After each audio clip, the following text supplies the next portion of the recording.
the general public has this perception, for example, that chemtrailing or geoengineering is just a conspiracy theory, and that's extremely easy to disprove because you can go online and Google it and pull up tons of information. I have tons of information on it on my website. If you go to radiationlinks.freshandalive.com, I've got reams of information there about geoengineering and who's doing it and why. It's not at all secret. There are scientists that are having conferences about it. They're talking about it publicly.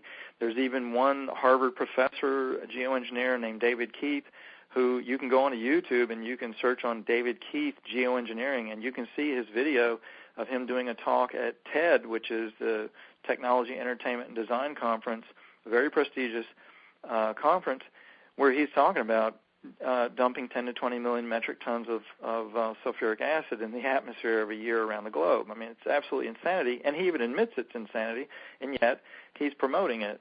And he's been on mainstream media. He's been on the Colbert Report talking about this stuff.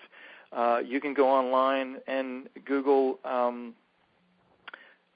controlling the weather by 2025, and you can pull up a PDF document from the U.S. Air Force that's a 57-page research paper where they overtly talk about owning the weather. They intend to own the weather and control the weather globally by 2025, and they make no bones about it. And it's not at all covert. You know, it's right there on the public internet. Anybody can download it if they know to look for it.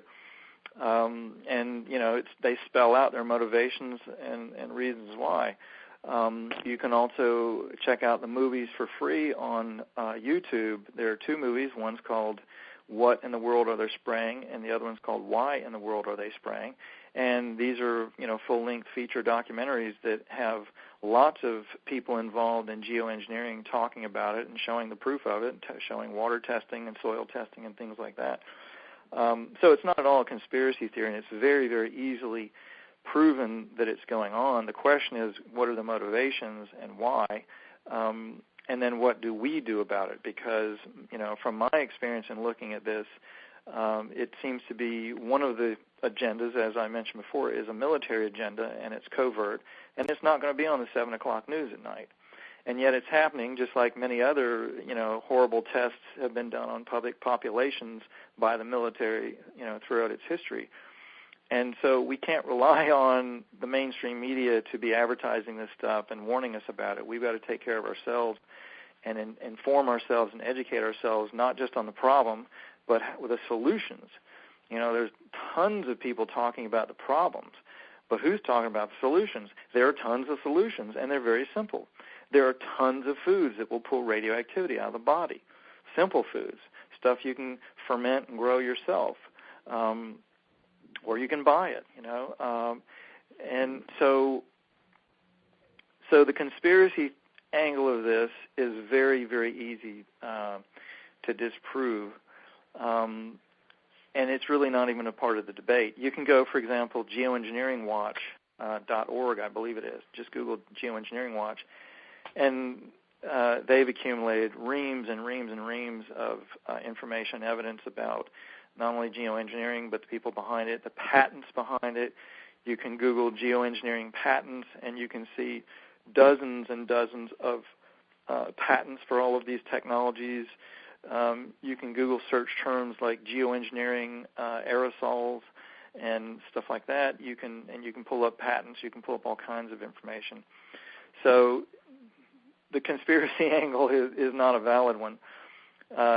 The question is, what do we do about it, and how do we protect ourselves? And that's what I'm going to be addressing in this conference. And this is the first time that since I've really done this work that I've had so much time to give out the details. You know, I'm going to be talking for 4 hours in 2 different sessions about how to detox the body, pull these things out of the body, the heavy metals, the radiation, how to get it out of your environment, how to get it out of your yard, how to get it out of your clothes. That you can throw some simple things into your laundry, like zeolites. You can throw zeolite powder into your washing machine and pull radiation out of your clothes. And so those are the kinds of things that I'll be talking about. I'm very solutions-oriented, so I don't spend a lot of time focusing on the problem. I spend the time focusing on the solutions, and the cool thing is they're inexpensive. They're really inexpensive. You can, for example, make this fermented brew that you can make a 5-gallon bucket of this stuff for about $30-40, and all it takes is molasses and water and this particular culture, and you ferment it for 3 weeks, and then you've got 5 gallons of a massive probiotic that you can use for yourself. You can ingest it. Your pets can take it. You can use it as a plant food and a root growth accelerator for plants out in the yard. You can spray it on your lawn and on your house and on your everything outdoors. It's not only non-toxic, it's actually good for you because it's probiotic. These microbes will eat toxins and break them down into non-toxic elements. They eat mold and mildew. So if you live in a place like Florida, where I'm at, you can clean your lawn furniture with it. You can degrease engines with it. You can use it as a household cleaner around the house. You can spray it on your yard and your lawn, and it will neutralize radioactivity.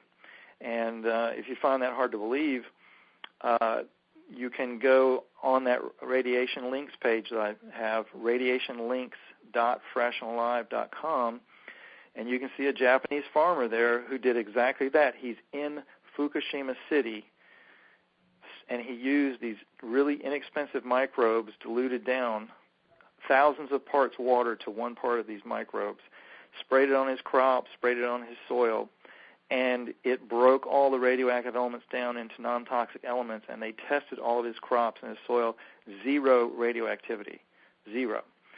And this is in the middle of Fukushima when all the farmers around him, their crops are ruined with radioactivity. They can't sell them. And that is so simple to do. Anybody can do it. You can make gallons and gallons of this stuff yourself. And then I also have advanced recipes where I show you how you can throw in herbs and you can throw in different forms of minerals. And you can do interesting things like immerse them in magnetic fields or scatter fields, like from some of these energetic devices that I sell and other people sell, or I'm going to show you how to make yourself. And you can create these brews that are extremely high in antioxidants, extremely high in probiotics, that are extremely healing, that will clear these things out of the body and give you energy, and you can use them for all these different purposes. And it's ridiculously cheap. That's the cool part about it. So that's what I'm going to be focusing on